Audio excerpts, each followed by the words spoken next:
Hello, hello, hello, hello. Yep. So this kind of level down here. So hi, welcome everybody. I'm Robb Allan from Avid. I'm here with Marc Carolan. Hi. Mixer front of house for Muse, probably the biggest rock and roll band in the world right now, playing huge stadiums around Europe. MCT's friend. Yep. Yeah. So yeah. and we go back a few years, mate, We right? certainly do. Yeah. We were talking about that before.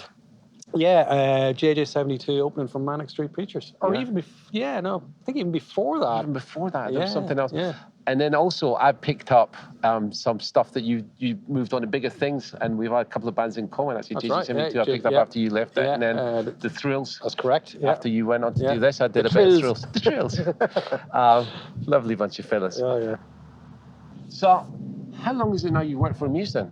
I started mixing Muse in 2001, so this will be my 18th year. Yeah. Wow. And how did that come about? How did you meet them?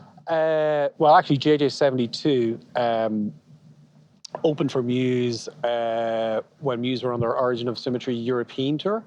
So we're doing kind of like, big clubs, small theaters, that kind of size. Paradiso would be a good example. Yeah. And I don't know if you remember back in those days where engineers had to share the whatever in-house console was going on. Yeah. So we had to share channels. And let's just say the engineers mixing Muse wasn't forthcoming with the channels. You can have one over there and three over there. Yeah. And you've got one channel compression and two. There was one show where I had to mix my band on 5 channels.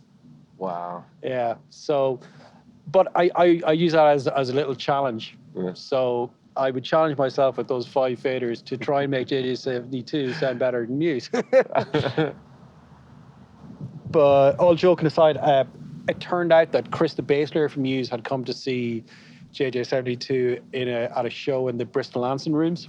It must have stuck in Chris's mind. So on the Origin of Symmetry tour, there seemed to be some memory of that. But that's the right way around for it to happen, right? The artist hears you mixing somebody else, and you get the gig that way.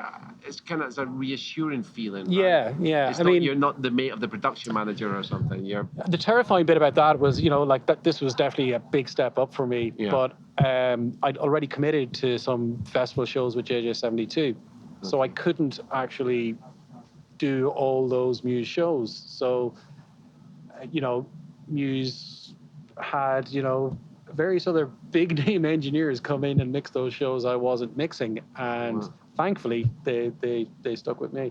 Okay.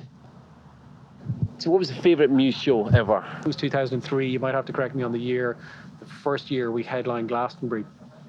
We were on the Absolution tour. And Muse were in no way a big name band at that point. And I remember when we were announced as a headliner, there was a lot of poo-pooing and they can't do that. And we had Morrissey on before us, and he had words to say about it as well. And there was a sense of, we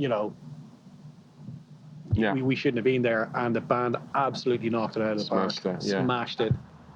Obviously, the first time we headlined Wembley Stadium, there was a bit of a feel of that. Muse are going to do Wembley Stadium, and then we did 2 nights. So, so that was a big moment.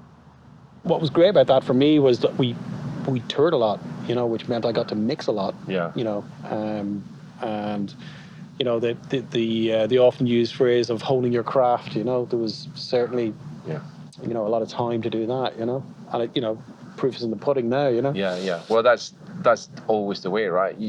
Hundreds and hundreds of gigs it takes to become a sound engineer. Yeah. You can't learn that at audio school. Yeah, exactly. Yeah. Certainly, when I was coming up, as they say, like when I'd be opening alongside engineers like yourself, the idea of like keeping your eyes open, keeping your ears open, learning, and then keep doing that the whole way through your career. Yeah. That was the way I did it. Yeah. We were talking about that earlier, weren't we? About that kind of getting away from the ideology of audio and just listening and being open to what you're hearing, not starting to listen with a specific idea in mind, right? Yeah, where, the kind of purist approach, like, I don't know if you remember, there was a fashion like on people's riders where they would say absolutely no digital desks. Oh yeah, I do. That kind of thing, which you know, I mean, yeah, certainly way back in the dark days of very early digital consoles, you might have had a point, but, you know, certainly the way things have gone now, you know, you can't